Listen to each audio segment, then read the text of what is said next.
geral, onde nós vamos trabalhar o renascimento artístico e cultural.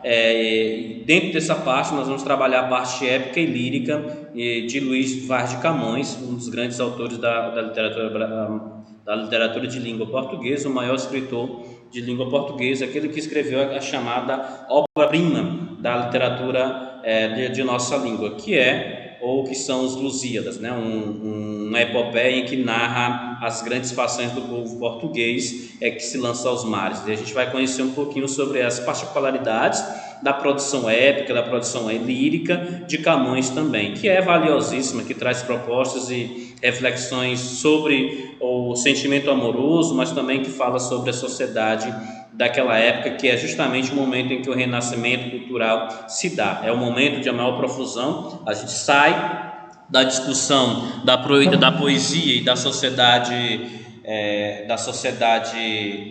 que a gente chama sociedade medieval, e a gente adentra em um processo de transição do medievalismo para aquilo que a gente vai chamar da modernidade, né? Então, quem faz esse processo de levada, de transição, é esse momento que nós chamamos de renascimento artístico e cultural, né? E aí a gente tem uma mudança em relação aos conceitos de sociedade, de produção até mesmo, né? Em que a gente sai de uma visão que é teocêntrica e nós vamos passar para uma visão antropocêntrica, em que correntes já filosóficas e também científicas passam a surgir, a serem implementadas nesse momento, tá bom? Então, na página 51 do nosso livro da Formação Geral 1. Isso não impede vocês de abrirem também no livro de estudo, no caderno de estudo de vocês, para vocês terem maior, eu diria, para vocês terem maior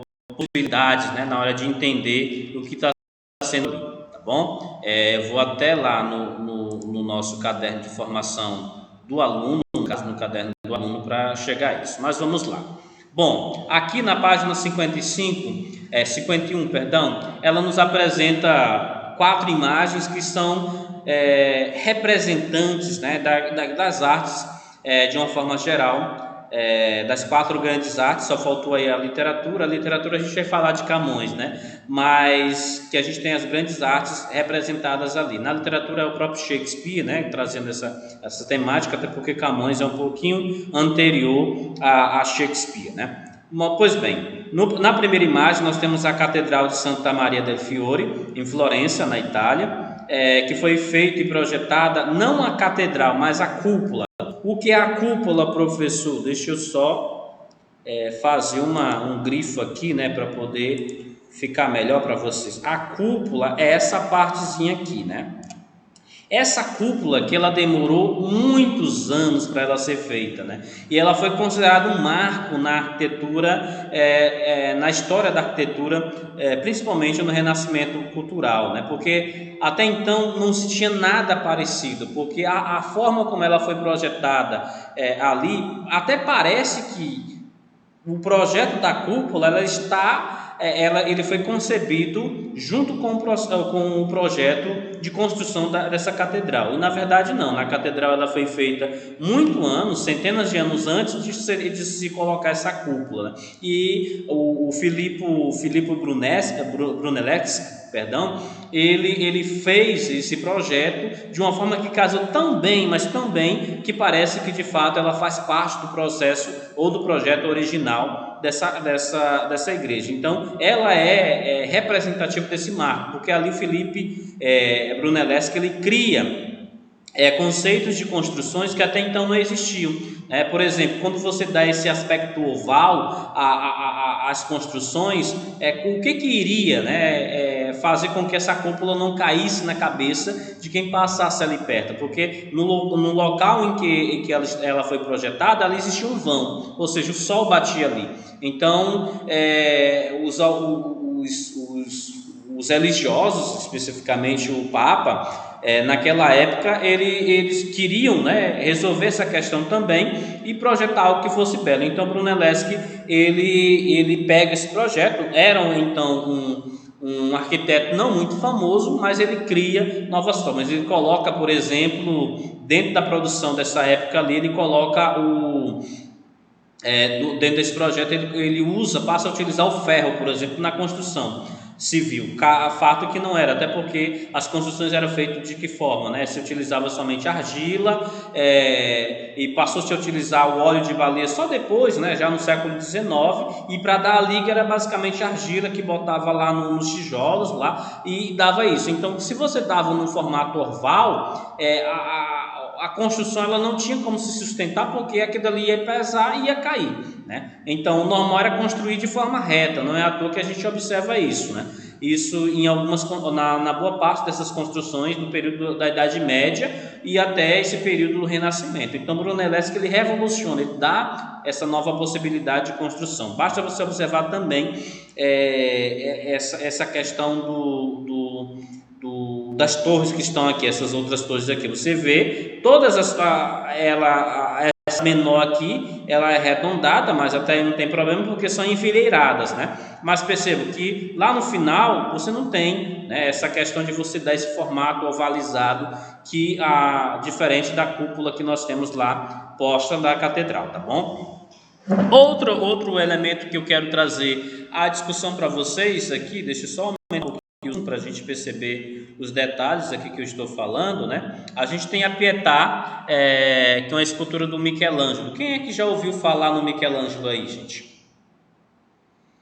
O Michelangelo, viu? Só lembrando, viu, Cecília? Não é aquele lá da Tartaruga Ninja que tu gosta de assistir. Por favor, né? Me poupe, né? Eu nem assisto.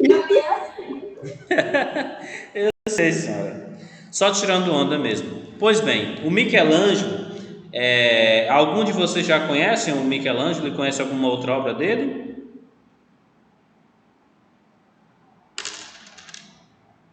Eu vou entender o silêncio como não? Ninguém ouviu falar no Michelangelo, o gênio? Eu já ouvi. Uma obra do Michelangelo, então. Eu não sei se eu já ouvi falar no nome dele. Eu nem vi, professor.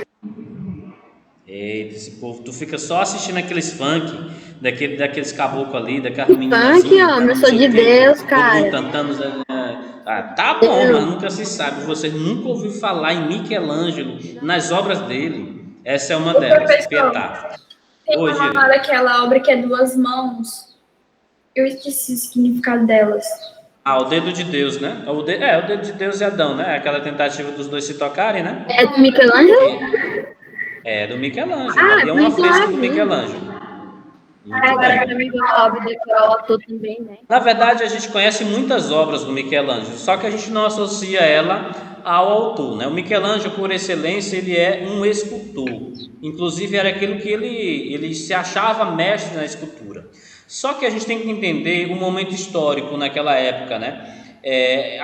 Os artistas daquela época não eram artistas específicos, eles não eram artistas, só sabia tocar, só sabia fazer poesia, só sabia pintar. Todos os artistas daquela época, eles eram grandes mestres nas grandes artes. Quais eram as grandes artes? A escultura, a literatura, a escultura já falei, né? A arquitetura, né? E pintura, arquitetura, literatura, qual é o que está faltando? E a escultura, né? Então as 4 grandes artes, né, eram basicamente estas. Então os grandes artistas daquela época, eles sabiam fazer com excelência todas essas artes ali. Só que obviamente uns preferiam fazer uma do que a outra. Era o caso de Michelangelo. O Michelangelo, ele gostava de esculpir. Mas aí o bispo de Roma, né, que é o Papa, naquela época, ele, como Michelangelo já tinha uma fama muito grande em relação a artista, ele contratou Michelangelo para poder fazer os afrescos da Capela Sistina. Para quem não sabe, a Capela Sistina é aquela capela que tem lá em Roma, em que tem aquela imagem lá de Adão e de Deus, né? Aquela dali representando o momento da criação do homem, né? E segundo algumas compreensões e interpretações, o Michelangelo até brinca com essa possibilidade. Quem teria criado quem, né? Se era o homem que criou a Deus ou Deus que criou o homem, né? Então aí tem as duas vertentes, a vertente religiosa e a vertente científica, né? Dentro daquela pintura. E aquela pintura ela faz parte de um conjunto de pinturas chamados afrescos, que fazem parte da Capela Sistina, e que foi feito sob encomenda, né? E o Papa disse: olha, eu quero que você pinte, né? O Michelangelo, em um momento, ele ficou relutante em poder fazer aquelas pinturas, mas o Michelangelo acaba aceitando, até porque era um pedido, não era um pedido, era uma ordem do Papa. E o Michelangelo aceitou fazer a pintura, mas ele disse que a pintura só seria revelada de uma única vez. Então ele não aceitaria que ninguém fosse ver a pintura antes que ela não estivesse pronta, né? Então a encomenda era básica, né? Ele deveria pintar trechos da Bíblia, né? Criar imagens a partir dos trechos da Bíblia, né? Em que ele pudesse contar a história da criação do homem e a vida de santos, a vida em alguns trechos específicos do Evangelho de Jesus Cristo. Então o Papa da época fez essa encomenda, né? E o autor, o pintor, o Michelangelo, deveria cumprir isso fazendo aquelas composições ali. E ele, obviamente, ia criar as imagens a partir daquilo que ele já conhecia. Então, em um primeiro momento, aquilo que foi pintado lá não agradou ao Papa e não agradou à sociedade romana, né, que assistia, que participava das missas ali. Porque aí você vê Deus pintado nu e Adão nu. A gente está falando do século XVII, uma sociedade extremamente puritana que está saindo do medievalismo, ou seja, que ainda está muito fresco padrões e modelos de moralidade, né, que rechaçava qualquer tipo de nudez, né, inclusive na própria pintura. Na pintura, e dentro de uma igreja era mais imoral ainda, né? Então era uma sociedade bastante cabeça fechada ainda para esses elementos. Mas o Papa disse que ele tinha que apagar, apagava, não apagava. No final das contas, o Michelangelo não apagou. E o Papa ele acabou contratando um outro artista para poder cobrir aquilo que ele achava indecente, né? Mas algumas obras não puderam ser retocadas porque iriam, obviamente, modificá-las ali no contexto, e acabou ficando, né? Uma delas é justamente aquele momento da criação, ali que narra o livro do Gênesis, né? Especificamente o momento em que Deus cria o mundo, cria tudo, né? Todas as coisas lá, tida lá do capítulo 1 até o capítulo 7, 8 mais ou menos ali do livro do Gênesis, né? Em que se dá o processo de criação. Aliás, do 7 não, até o 12 na verdade, né? Bom, então aí a gente tem, mas o Michelangelo, ele é um artista extremamente conhecido na arquitetura não, gente, na escultura, né? E um dos representantes, né, das suas obras, que é uma obra fabulosa, vocês podem pesquisar na internet ali, é uma obra fabulosa. Quem olha essa obra aqui, claramente você vê uma pessoa real. Ou seja, o nível, né, de qualidade, de produção dele é excelente, né? É uma coisa assim que realmente só alguém com a genialidade dele saberia fazer. Ele pega essa pedra toda, ela é feita em pedra sabão? Não, perdão, em granito, na verdade. Isso daqui era uma pedra, granito, era um pedaço uma tora de pedra lá de granito lá, e que ele pega e transforma em uma belezura dessas daqui. Gente, é fabuloso, é uma coisa assim, fora do comum, é só alguém fora de série que consegue fazer esse tipo de reprodução. Ele consegue reproduzir a dobradura do tecido, as feições das pessoas, né? A tristeza, tudo isso ele consegue representar numa pedra. Então é um cara que é pra gente, aplaudir de pé uma obra dessa daqui. E assim como esta, ele tem outras esculturas também, aquele Davi, né? Que é lá o Davizinho nu lá, que ele esculpe também a partir de um granito, né? Então também tudo isso dali valorizando esses aspectos aí que eu acabei de citar para vocês. Outro que merece destaque é o William Shakespeare, né? O Shakespeare, que é um autor inglês, ele é autor de romance, dramaturgo, ele é poeta, ou foi, na verdade, né? Porque um poeta nunca morre, né? Ele continua vivo em sua obra. Então, o Shakespeare é um marco para a literatura de língua inglesa. Ele eleva a qualidade da produção inglesa a outro nível e é reconhecido em em todo o mundo, né? Quem não conhece pelo menos uma história do Shakespeare, seja das suas peças, seja dos seus poemas, poemas esses que ele se destaca mais na produção dos poemas clássicos ali, né? Então é um cara fabuloso, né? Eu gosto muito da produção do Shakespeare, desde a tragédia, a comédia que ele tem, a Megera Indomada, ele fala também nos poemas, o poema dele, né, que são fabulosos, que ele fala de amor de uma forma fabulosa, né, incrível, né? Então é um cara que é fora de série também. E na pintura a gente tem o Rafael, né? O Rafael que traz essa temática. Na pintura do Rafael a gente tem pinturas que fazem uma exaltação das pessoas, do ser humano, mas com um teor religioso muito forte ainda presente. Mas ele mistura a religiosidade cristã com elementos e traços da cultura pagã, greco-romana ou greco-latina, como queira chamar. Então, aí também o Rafael é um grande nome, né? Ele pinta coisas geniais, né? Da mesma genialidade que tem o queridíssimo Michelangelo na escultura, né? Até aí tudo ok? Então, esses são nomes ou elementos que nos ajudam a entender e a trazer à discussão essas questões. Deixa eu ver aqui. Informação geral.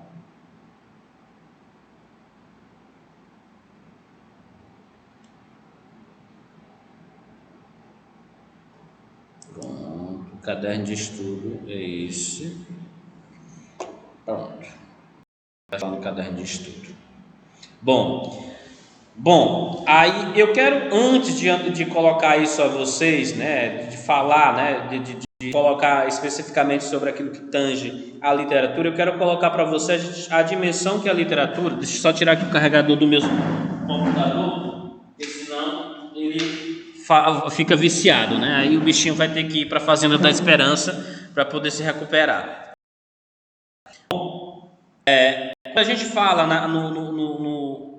no Renascimento Artístico-Cultural, também tem um outro nome que faltou aqui, talvez pela presença de tantos gênios, né, que é o Michelangelo, né? O Michelangelo, ele é talvez um dos grandes nomes desse renascimento cultural, artístico-cultural. Ele é também multiversado, cientista, inventor, poeta, dramaturgo e tantas outras profissões que Michelangelo exercia, né? Um cara perfeito. Mas o renascimento cultural, artístico-cultural, ele só foi possível graças à produção não à produção, mas graças ao incentivo daquilo que viria a ser a grande classe que hoje nós temos, né? A classe social, que é a burguesia. A burguesia que estava em ascensão, e é preciso a gente buscar e resgatar esse elemento aqui para a gente poder compreender esse ponto, né? Então, os burgueses, né, estavam ali, eram os donos do capital. Basta a gente pensar que a burguesia ela deixou de ser marginalizada, né, deixou dessa condição de ser marginalizada e passasse a associar-se ao reino, né, aos grandes estados nacionais que estavam formados e que estavam se formando naquele período, né? Então eles eram os grandes pagadores de impostos, né, naquele período. Então, por conta dessa questão, eles tinham muito dinheiro e a possibilidade de se ver, de se retratar ou então de serem eternizados em obras fortíssimas, riquíssimas de autores e de artistas valiosíssimos daquele período, eles passaram a financiar esses artistas. Eles passaram a financiar pintores, escultores, literatos e tantos outros mais, para poder serem retratados nessas obras, né? Na literatura, né? No poema, ou então na própria nos próprios romances ali contidos, né? E passaram a financiar também grandes obras, né? Para terem seus nomes respaldados, porque apesar de terem dinheiro, eles eram ainda vistos, né, por grande parte da sociedade renascentista ainda, como pessoas marginais, né? Porque assim, a sociedade renascentista ainda tinha aquela mentalidade como eu diria ali, Eles tinham ainda aquela mentalidade de achar que o trabalho não era para as pessoas, né? O trabalho era para a pobreza. Então a burguesia não, a nobreza, ela vivia no ócio, não fazia nada. Então trabalha para quê? Se tem os servos. Então o trabalho não era dignificante, né, para o nobre. Já a burguesia não, ela vivia do seu trabalho, ela vendia, comprava, vendia, acumulava dinheiro. O Estado achava isso bom, né, porque obviamente quando a burguesia fazia esse trabalho, esse comércio ali, ela pagava imposto, isso gerava riqueza para o Estado. Tem todo esse processo socioeconômico por trás disso, né? Então a burguesia também, querendo ascender socialmente, ela passa a investir nesses artistas e passa a ser retratado, obviamente, por esses artistas. Esse povo passou a ser chamado de mecenas. Por exemplo, a cúpula da Catedral de Santa Maria del Fiore, lá em Florença, ela foi construída e financiada por um banqueiro. Os banqueiros naquela época da Idade Média, eles eram mal vistos, porque eles viviam em pecado segundo a própria igreja, né? Que era o pecado da usura, né? Emprestar dinheiro a juros. Isso era usura, né? Então a igreja condenava esse tipo de comportamento, né? Que não deveria buscar-se o lucro, né? Então, enquanto que os burgueses viviam do lucro, né? Então existia essa crítica velada, mas depois a própria igreja se valiam disso, né? Inclusive os dízimos da igreja católica eram transportados via banqueiros, especificamente os banqueiros da cidade de Florença, né? Onde tinham, lá tem eu acho que é na Globoplay ou é na Netflix, tem uma história que fala um pouquinho dessa construção dessa igreja aqui, que fala da família Medici, né? Tanto é que lá o nome da série, né, da série lá chama-se Os Médicis, né?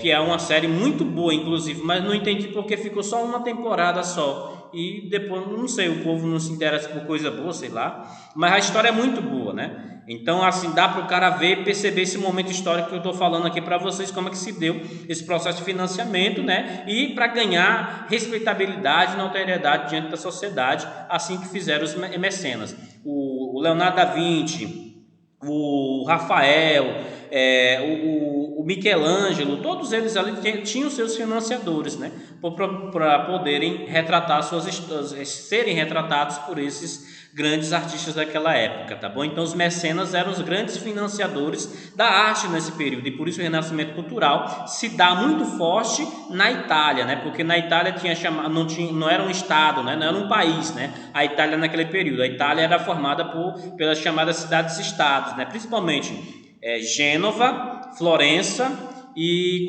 Veneza, né? São eram as grandes cidades que nós tínhamos naquela época, as três grandes cidades-estados, né? Gênova, Florença e Veneza. Eram essas três grandes cidades onde o comércio do chamado Mediterrâneo, naquela região ali, todo o comércio de especiarias passava por eles, né?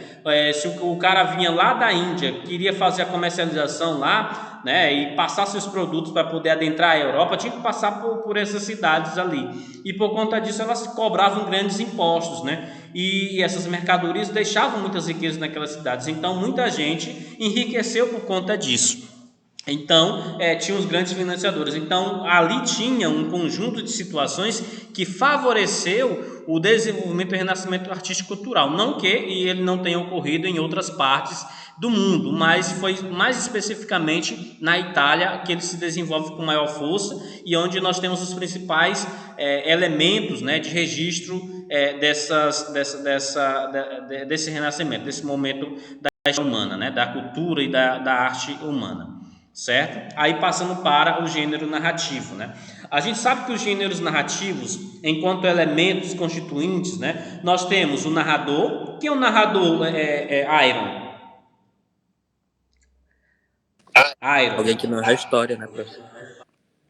O narrador é a voz que fala na história lá. O narrador é esse, né? É a voz que está no texto, que conta a história. Não é alguém que conta a história, porque alguém que vai ler a história é somente o leitor, né? Mas é alguém que conta a própria história. Não a história que acontece com ele, mas que conta a história ali, né? Então, que pode ser narrador personagem, ou o narrador testemunha, né? Ou seja, ele participa ele apenas presenciou, e o narrador personagem ele participa da história, ele está dentro da história, né? Bom, então o narrador é a voz que apresenta a narrativa, né? E quem são os personagens? São os seres que atuam na narrativa. Isso daí são elementos básicos que vocês sabem, que vocês conhecem, lá da parte de textualidade com a professora, eu acho que a professora Valneane, que trabalha essa parte de textualidade, né, de produção de texto com vocês, é com ela, né? Bom, e o tempo, né, que é quando, né, ocorre essa narrativa. Toda narrativa tem um momento em que ela ocorre. Toda história ocorreu quando essa história? Ocorreu em época tal, fulano de tal, pronto. É o período em que se passa a ação, né? E toda a narrativa, ela é ação por excelência. Se não tem ação, não tem narrativa, né? O enredo, aí vem o enredo, é um encadeamento de eventos que constituem a narrativa. O conjunto de ações de uma narrativa nós chamamos de enredo, ou seja, as sucessões de fatos que estão ocorrendo, né? Esses fatos, ou seja, essas ações, fazem com que a história se desenvolva. Se não tiver esses fatos, não existe uma história a ser contada. Se não tem um enredo, não existe uma história a ser contada. E o gênero narrativo, ele pode se dar em prosa ou ele pode se dar em verso. Em prosa, aí ele pode se dar nos romances, né? O romance que a Isabelle, que já teve a sua internet restabelecida aí, os meninos estavam dizendo aqui que é importante, né? Oi? Aleluia. Pois é, né? A Isabela que gosta de ler, qual é aquela obra lá que tu tava lendo lá, mulher? É a Cabana, né? Eu? Quem é? Ah, não, era a Cecília, né? Cecília que tu tava lendo aquela besteira. Besteira não. Aquele livro tão bom. A Cecília estava lendo no dos Ventos Uivantes, parece. Pois é, esse livro ótimo, beleza. A Cecília não gosta, não. Sim, mas aí, isso daí é um gênero romance, né? Toda a história que conta, todo livro, né, que conta uma história que é um pouco mais longa, que envolve vários personagens, que perpassa um tempo muito duradouro, isso é chamado de romance, né? E temos ainda no gênero, o gênero narrativo na prosa, a gente tem os contos, né? Por exemplo, eu acho que o menino aí, o Fernando, não gosta muito dos contos de fada, né, Fernando? Mas eu acho, o Fernando tá aí, tá? Não. Eu tô tirando onda com o Fernando. Ah, não, o Fernando. Oh, que pena, tá bom. O Fernando é o cara aí que gosta de fazer umas discussões até aproveitando. Mas a Kemily, ela gosta de daquelas histórias, né? Aliás, me disseram que a Kemily, ela passou a assinar o Disney+, só para assistir aquelas historinhas lá de conto de fada, da Bela a Fera, da cor da Disney lá. Ô, gente, tem povo que não cresce, mas é da vida, né? A gente cresce, mas as coisas não saem da gente. Muito bem. Bom, e tem a novela, né? As novelas aí o Iron parece que é o noveleiro da vida aí, é vida louca, né? Ali gosta de assistir aquela novela zona ali da Globo, Oi? Eu gasto minha vida assistindo anime. Olha, não gasta a vida aí, rapaz, tô dizendo mesmo. Mas a novela que a gente tá falando aí não é aquela novela da Globo não, viu, Iron? A novela que a gente tá falando aí são novelas que contam histórias, são narrativas, né? Que são escritas, não necessariamente são as teledramáticas, né? Ou da dramaturgia brasileira, tá bom? Não é, tá bom? Aí que fica e no gênero narrativo em verso, aí nós vamos ter uma possibilidade, que é o poema épico, ou chamada de epopeia, né? É o único momento em que o poema ele conta uma história, porque é num gênero específico. Não sei se vocês lembram, lá quando nós falávamos sobre o gênero lírico, nós falamos tem um monte de tipo lá, né? Nós falamos do soneto, nós falamos do epitáfio, nós falamos da ecloge, a gente fala da elegia e tantos outros gêneros lá que estão, tantos outros tipos de textos que fazem parte do gênero poético, né? Porém, a epopeia é aquela que vai se diferenciar, porque não é um verso em si, é uma história contada toda ela em regime de verso. Que histórias são essas que vocês conhecem? Vocês conhecem alguma história, algum tipo de texto que trabalha a contação de histórias a partir de versos? tô lembrado, não. Não? Diga um aí. Gente, é muito Se o único simples. que eu tenho Os no... se adapta, não sei se pra você, pra isso que você tá falando. Oi? Vamos lá, vocês conhecem as histórias de cordel? Não. Não. Sim, conheço. Só Mata de algumas. vergonha. Não, mas vocês já ouviram falar em cordel, né? Com toda Ah, certeza, sim, né? claro. Perfeito. É basicamente o que eu queria, né? Porque não conhecer cordel sendo nordestino, pô, te muda lá pro Nordeste, porque tá ruim aqui. Porque o nordestino que não conhece uma história de cordel, tá difícil. Não pode conhecer as histórias todas, né? Mas não ter ouvido falar em cordel aí é difícil. Mas realmente no Maranhão, o cordel ele não tem tanta força, mas se a gente vai para Pernambuco, Ceará, Paraíba, essa região ali, o cordel tá lá para você comprar. Histórias das mais variadas possíveis, né? Mas o que tem de particular em relação ao cordel? Todas as histórias são contadas em forma de verso, né, não? É. Então eu posso dizer que ali é épico também? Você contar uma história em forma de verso? É uma epopeia? Os cordéis? Ou É. são as epopeias? Sim ou não? Eis a questão que só o senhor pode responder. Diga-nos a resposta. Não. É um não bem feio, mas é não. Não são epopeias, são narrativas em forma de versos, tá? Mas não são epopeias. Por que não é epopeia? Aí a gente vai ver o que é uma epopeia. A epopeia, ela deve cumprir, certo? Para a gente poder chamá-la assim, tá bom? A epopeia ela é constituída de partes, e vocês vão ver isso quando vocês lerem, ou vão ver isso quando vocês forem ler a nossa epopeia lá. Eu acho que vocês já devem ter começado a ler aí alguém. Se não começarem, eu recomendo que leiam urgentemente, porque senão vocês vão se dar mal. Deixa eu só pegar aqui, cadê? Pronto, já passou um pouquinho. Aqui é o caderno de estudo que vocês devem ler, viu, gente? Para vocês se fundamentarem melhor naquilo que eu estou falando aqui para vocês, tá bom? Eu não estou tirando nada da cabeça, não, até porque na minha cabeça nem piolho não tem, e o cabelo está caindo.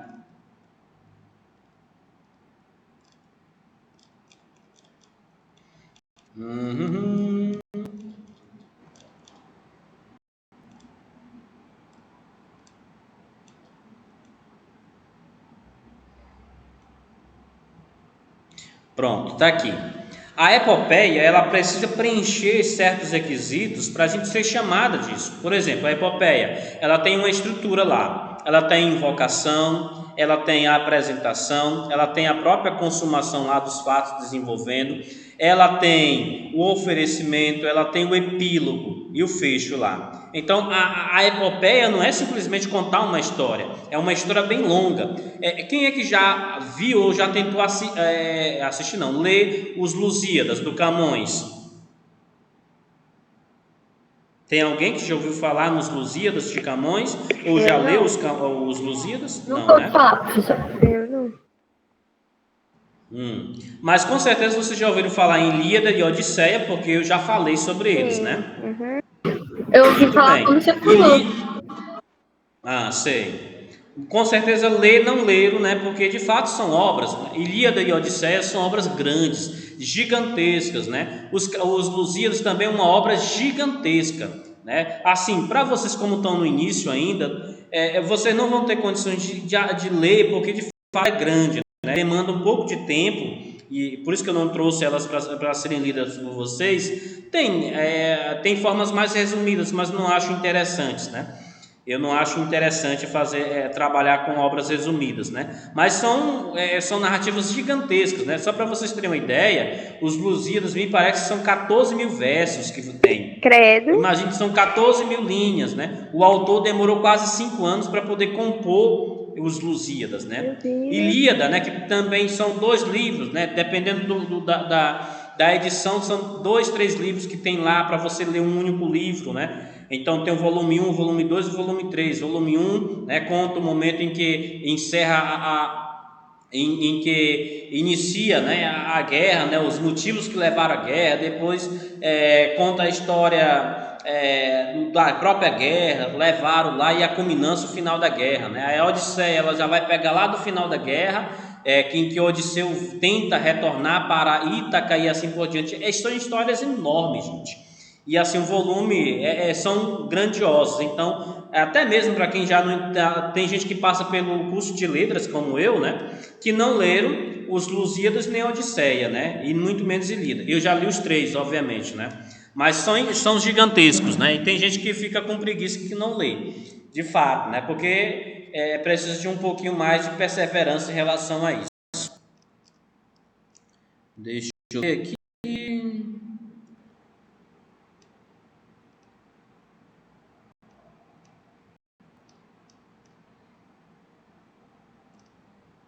Cadê, minha gente? Eita, Jesus. Pronto, tá aqui. Eita, a gente procurando. O que eu quero dizer para vocês que toda a epopeia, ela tem essa estrutura, né? A proposição, que é a apresentação do assunto, né? Por exemplo, nos Lusíadas. Qual é a proposição dos Lusíadas? É a viagem do Vasco da Gama às Índias, né? E também a história de Portugal, ou seja, porque passa, né, no processo de formação de Portugal, passa também por esse processo que levou e que direcionou Portugal ao comércio de especiarias, de descobrir uma nova rota comercial, né, para as especiarias vindas da Índia. Então, quem faz essa descoberta é justamente o Vasco da Gama. Então, o Lusíadas, a proposição dele, o assunto em si apresentado é justamente essa viagem do Vasco da Gama às Índias, né, em busca de uma nova rota comercial para o comércio de especiarias, né? Quem são essas especiarias? As especiarias que a gente está falando, da pimenta, a pimenta do reino, o cumim, né, o curry, né, e tantas outras especiarias daquela época que não existiam na Europa, estão presentes somente na Índia, de fato, né? A invocação, o pedido de inspiração às Tágides, né, às ninfas do rio Tejo.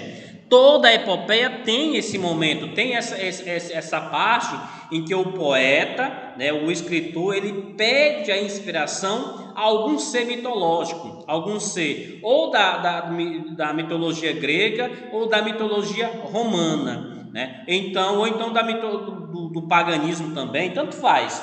Ele tem um elemento sobrenatural ali em que se pede a proteção para que aqueles escritos saiam bem. Então, aí tem a invocação.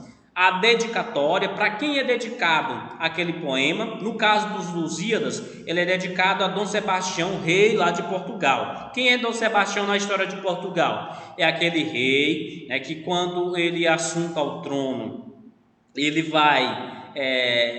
ele era um rei muito religioso, inclusive católico. Então ele se lança, né, ele faz uma cruzada, somente ele em Portugal, né, e ele se lança numa guerra em busca de retomar a Terra Santa. Que Terra Santa é essa? Jerusalém, que estava na mão dos muçulmanos. Então ele se lança lá e numa batalha chamada a Batalha de Alcácer-Quibir, ele se perde, ele não volta mais. Não se sabe o que aconteceu com Dom Sebastião. Não se sabe se Dom Sebastião resolveu, rapaz, eu não quero ser rei não, quero ficar por aqui mesmo, e arrumou uma meninazinha lá, bonitinha, e tal, lá casou e ficou por lá mesmo, ou se ele foi preso e morto, não se sabe. O fato é que Dom Sebastião não retorna e deixa assim o trono de Portugal vago, né? E é o momento em que justamente ocorre a chamada a União Ibérica, em que Portugal e Espanha têm o mesmo rei, né, que era o Dom Filipe. Como o Dom Sebastião não tinha nenhum herdeiro, né, o herdeiro mais próximo ao trono de Portugal, ou seja, pertencente à família de Dom Sebastião, era Dom Filipe, né, rei da Espanha, que era arqui-inimiga de Portugal, mas que agora tinha que se sujeitar ao rei, né, Dom Filipe. Esse período ficou por muito tempo, né, ficou conhecido por como é que chama? A União Ibérica, né? Só foi retomado depois da dinastia dos Bragança, me parece, ou de Aragão, não me recordo muito bem qual é a dinastia que dá fim, né, nesse reinado de Dom Filipe e inicia uma nova dinastia. Então, a dedicatória é feita a Dom Sebastião. Tem até a lenda do sebastianismo, né, dizendo que o Dom Sebastião irá voltar, né, e quando ele retornar, Portugal será o terceiro reino. Quem é o terceiro reino? Né? Aí a gente teve o primeiro grande reino, né, que é o reino, me parece que é o povo de Israel. O segundo grande reino seria o reino romano, e o terceiro grande reino, não, o primeiro grande reino foram os persas, depois o segundo grande reino o romano, e agora o terceiro grande reino seria Portugal, quando Dom Sebastião retornasse. Existe essa lenda apocalíptica que existe aí, até mesmo associada lá com a cidade de São Luís, né?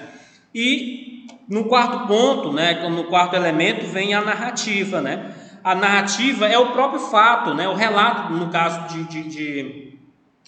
caso lá dos Lusíadas, né? O relato da viagem do Vasco da Gama às Índias, no qual também se insere o relato da história de Portugal, que é narrado pela voz de diversos personagens. Lá é narrado pela voz de Dom Sebastião, pela voz de Vasco da Gama, por vários personagens que se apresentam ali naquela narrativa. E por fim é o epílogo, que é o encerramento do poema, quando se encerra, em que o autor deixa transparecer, no caso especificamente de Os Lusíadas, ele se transparecer um certo pessimismo, porque nesse período em que os Lusíadas ele foi composto, a população já estava sob domínio espanhol, então já existia uma ideia muito pessimista em relação àquilo que Portugal havia se tornado para o mundo de forma geral. Então toda epopeia, ela tem que ter essa estrutura aqui, toda ela, viu? Introdução,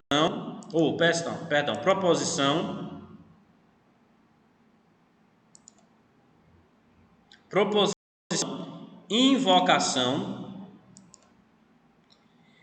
dedicatória, narração e epílogo. Se não tem essa estrutura aqui, não pode ser considerada, ela não pode ser considerada uma epopeia. E todas as epopeias, independentemente aquelas que foram feitas pelos gregos lá há 4.000 anos atrás, ou estas aqui que são feitas lá pelo ano do século XVII, século XVI, todas elas devem respeitar essa estrutura, porque senão não deve ser considerada epopeia. Obviamente que hoje a ideia de épico ela mudou muito, né, em relação àquela época, inclusive, né? Então a ideia de épico, por exemplo, hoje é algo que é grandioso, né? Algo fenomenal, algo inesquecível, né? Por exemplo, épico, aquele jogo foi épico, aquela música é épica e assim por diante, porque ela perpassa o tempo, né? A grandiosidade dela, a genialidade dela. Então aquele jogo, por ele ser fabuloso, tudo isso é épico. Ou a gente utiliza também o termo clássico, né, para poder atribuir a essa questão, tá bom? E a poesia lírica de Camões está nessa dimensão especificamente, né, de ser uma poesia que tem principalmente como referência a clássica. Por que ela é clássica? Porque ela vai beber os elementos daquilo que os gregos produziam, ou seja, o verso decassílabo, a preferência pelo uso de sonetos, a métrica, né, a formalidade é a métrica produzida lá pelos queridíssimos gregos, e também a temática. Ele traz elementos que são típicos da mitologia e da religiosidade grega. Então, o Camões utiliza as Tágides, as ninfas, os deuses gregos são normalmente invocados, né, nas produções de Camões. Então, tem essa referência ali, tanto na poesia épica quanto na poesia lírica de Camões, né? A estrutura formal é a divisão interna, né, da principal obra dele. Nós temos assim: Os Lusíadas, ele tem 10 cantos, né, o equivalente a 10 capítulos em um romance, por exemplo, mas não podemos associar como se fosse a mesma coisa. São 1.102 oitavas, ou seja, são estrofes de 8 versos, né? Ou então, se são essas estrofes ali, são 8.816 versos, né? Eu acho que é Líder e Odisseia, que são lá para 15.000 versos no caso, né? O esquema de rimas é invariavelmente o mesmo, ou seja, A, B, A, B, A, B, C, C. Ou seja, rimas alternadas, finalizando na oitava lá com uma rima emparelhada, né? Isso daí na teoria literária vocês já devem ter visto, né? Esse esquema de rimas. Eu só estou falando para vocês só para isso, né? Porque a gente tem esquema de rimas assim, ó. Como eu tenho um rima, o primeiro verso de um poema é chamado rima A. Se esse segundo verso for a rima lá for igual a essa do primeiro, eu vou chamar essa segunda aqui A. Então o esquema de rima aqui já vai ser, se é dois iguais, ao mesmo tempo vai ser chamado de quê? Rimas emparelhadas. Ah, mas se aqui é um, aqui é outro e aqui é outro, então ó, A, B, C. Então são rimas alternadas, não, são rimas ali que não tem rima, na verdade, né? Então eu digo que o verso é branco, né? Mas se eu tenho aqui essa construção assim, por exemplo, né? Eu tenho A, B, tenho A e tenho A. Assim eu vou dizer que são rimas alternadas, porque é um de cada tipo, né? Alternando ali entre elas, ó. A, B, B, C, C são emparelhadas. A, B, A, B, A, B alternadas. E tem aquelas intercaladas, quando eu tenho A, aí eu tenho B, B aqui, e eu vou ter o A demais aqui. Então essas duas rimas aqui são rimas intercaladas. Intercaladas porque estão entre elas duas rimas iguais aqui, tá bom? Certo? Perfeito? Só para explicar um pouquinho dessa teoria literária ali, que é para vocês já estarem sabendo. Não seria minha obrigação estar ensinando isso daqui para vocês, tá bom? Mas é só para situá-los. Então, são 1.108, 102 estrofes de 8 versos, né? Oitavas, no caso. 8.816 versos decassílabos. O que é o verso decassílabo? São versos que têm 10 sílabas poéticas. 10 sílabas poéticas. Isabelle, né? Isabelle. Abraço. Abraço tem quantas sílabas? Abraço tem 3. 3, né?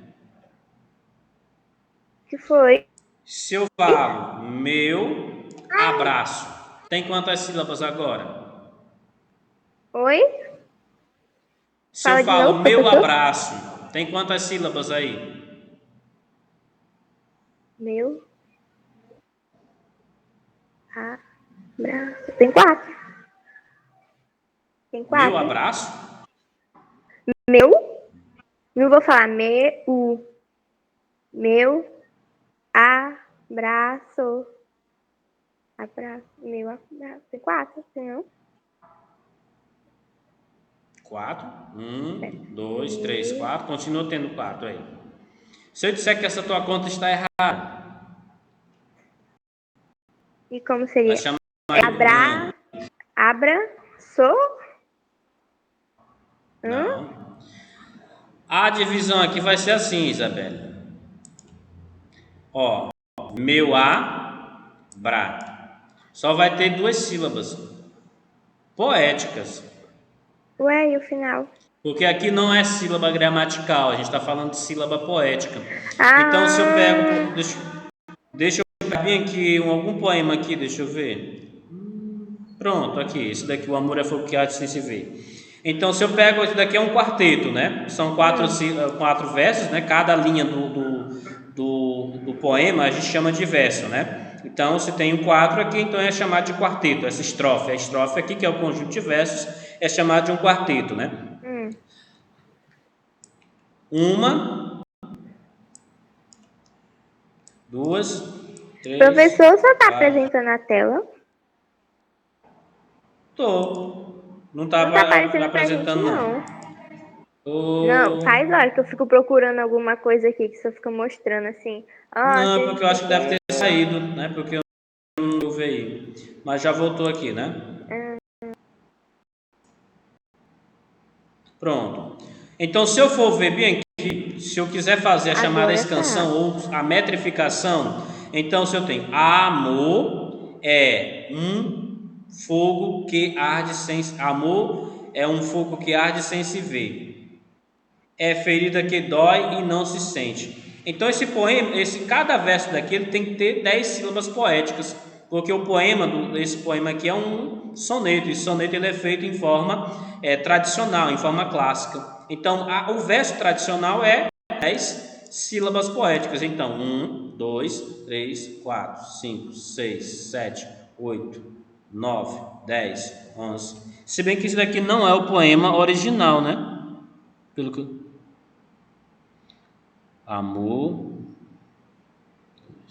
é. Eu também estou fazendo a divisão errada, né? O amor é.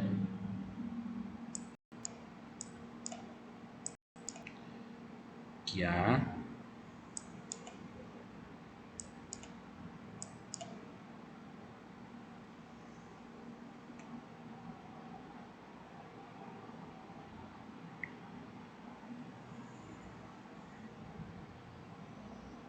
Amor é. Para mim que não tinha esse é um aqui não. Para mim que isso era amor é fogo que arde sem se ver. Eu acho que tá dando essa. Não, mas tá errado essa divisão. Amor é fogo que arde sem se ver. É ferida que dói e não se sente.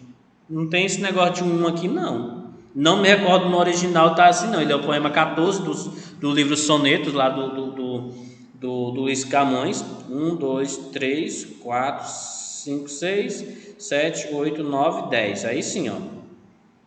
São 10 sílabas. Então, é ferida que dói. Porque dói. O izinho aqui, esse outro é a conjunçãozinha aditiva, né? A gente fala tudo junto, não é? Então, a gente conta como só uma sílaba, né?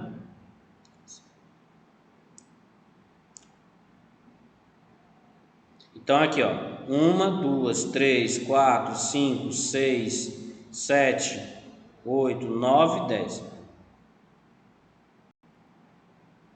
É ferida que dói, não se sente. E assim por diante. Então, quando a gente fala da quantidade de sílabas poéticas, a gente deve fazer isso daqui, ó, pessoal.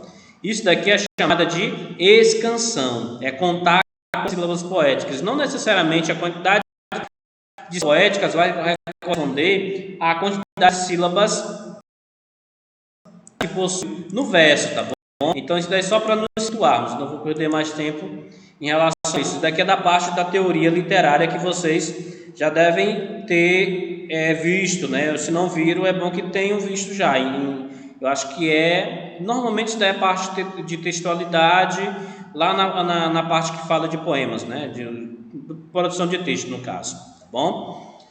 Ok? Então essa é a construção que nós temos em relação aos Lusíadas em si. Existe essa divisão interna, como eu falei para vocês aqui, que é a divisão interna normal de uma epopeia, e tem os aspectos gerais, né? O que eu encontro em um Lusíadas? Né? Nós vamos ter o fusionismo, né? Que é a mitologia grega mais as referências bíblicas, ou seja, mesclando ali aquilo que nós vamos chamar de paganismo, que é referência ao grego, em relação a elementos cristãos, né, que os elementos da Bíblia, né? O nacionalismo, a exaltação imperialista da história de Portugal, né, a forma como Portugal desenvolve o período de expansão marítima dela, isso daí em história vocês já devem ter visto, eu não vou me aprofundar nesse processo. E o antropocentrismo, né, que é a vitória do ser humano sobre a natureza. O antropocentrismo não é uma negação a Deus, é a colocação do homem como condição sublime ou como criação sublime de Deus. Então, por isso a importância dele. Quando se exalta o homem, se exalta a Deus. Isso é a visão do antropocentrismo visto dentro da literatura, né? Então passa, por exemplo, a narrar a história de homens, não a história de uma entidade em si. Tá bom? Existem os episódios notáveis em Os Lusíadas, né? Nós vamos ter a Inês de Castro, o velho do Restelo, o gigante da Damastor, a Ilha dos Amores. Eu estou falando em cima porque isso vocês vão ter que ler, né? O que eu quero chegar é basicamente a poesia lírica de Camões, né? Que é a expressão de sentimentos de uma subjetividade. O lirismo representa a subjetividade que eu estou falando aqui para vocês, tá bom? Então, é importante a gente tente em colocar isso dentro do lirismo de Camões, né?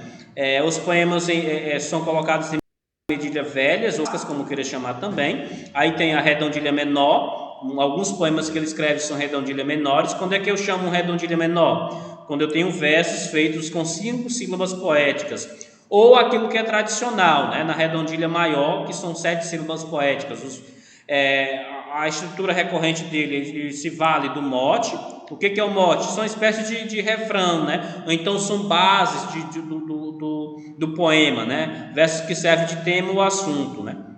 As voltas, né? Ou mesmo que chama de glosa, que são versos que desenvolvem o mote. A permanência de temas da cultura ibérica medieval, lá da poesia palaciana, né? Principalmente da poesia lírica, da cantiga, né? De amor e de amigo, presente, mais especificamente na cantiga de amigo, presente na produção lá trovadorística que o Camões traz para a sua produção aqui, né? A permanência de temas da cultura ibérica medieval, o universo da cultura popular e cenas cotidianas, né? Então por isso tem esse aspecto mais popular também da produção poética de Camões. Os poemas em medidas novas, aí vai ter os versos decassílabos, o soneto, né, como forma máxima dessa expressão, que os sonetos são formas fixas, eu falei isso lá nas nossas aulas anteriores, né? Todo soneto tem 14 versos, distribuídos em 4 estrofes, sendo que as 2 primeiras estrofes são quartetos e as 2 últimas estrofes são tercetos, né? Isso tudo em versos decassílabos. Os temas principais de Camões é o amor, a idealização da Má, o ciclo de poemas sobre Dinameme, né?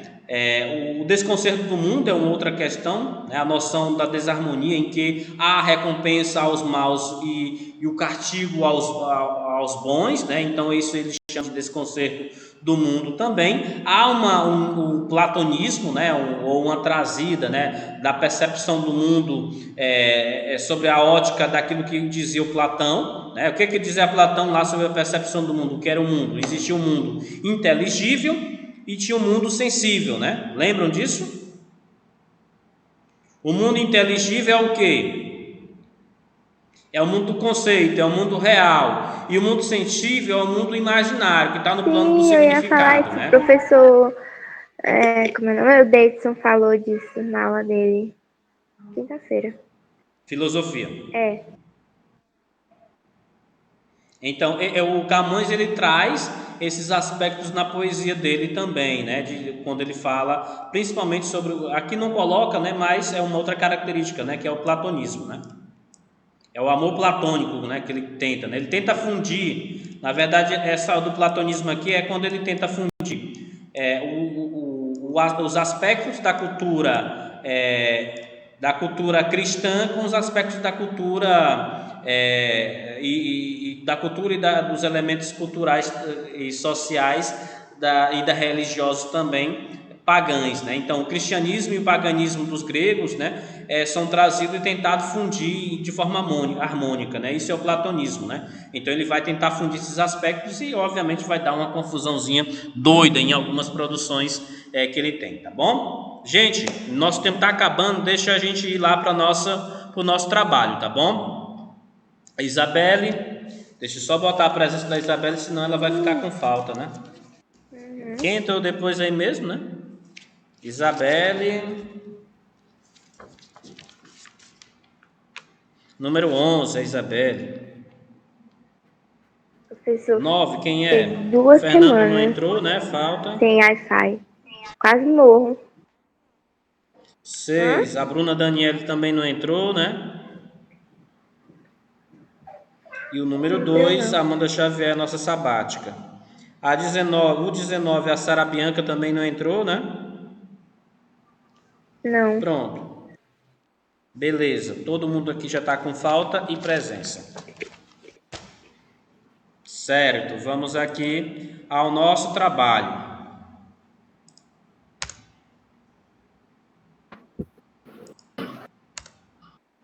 Bom, gente, nós vamos fazer na nossa prova, nós vamos fazer uma atividade, né?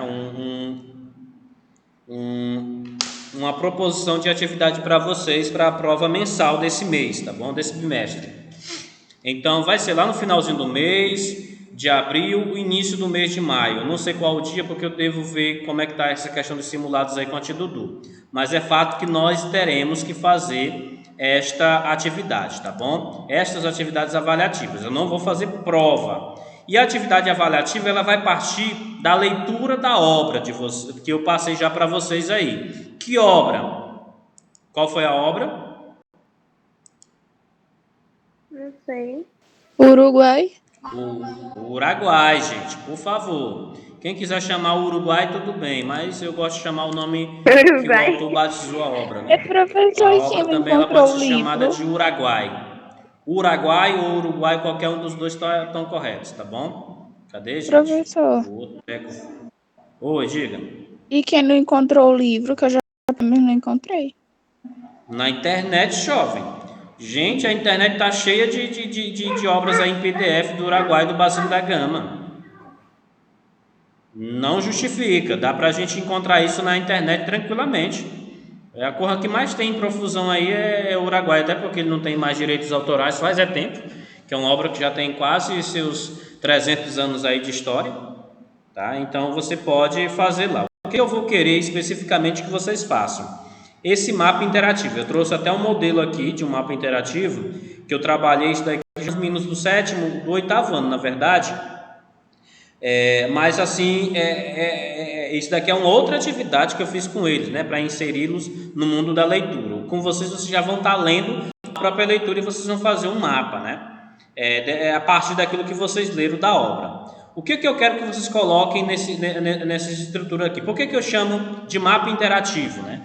Eu não, né? Quem criou nessa ideia, né? É porque assim, o mapa interativo ele te possibilita viajar através do link. Ó, percebam aqui, ó, o fundo, né, bem colocadinho das questõezinhas ali, tudo bem feitinho. Então, para cada ponto aqui, ó, ele coloca como é que diz? Ele coloca um link. Esse link, ó, vai direcionar. Na hora que você clica nele, ele vai direcionar para uma página, quem vai falar aqui, né?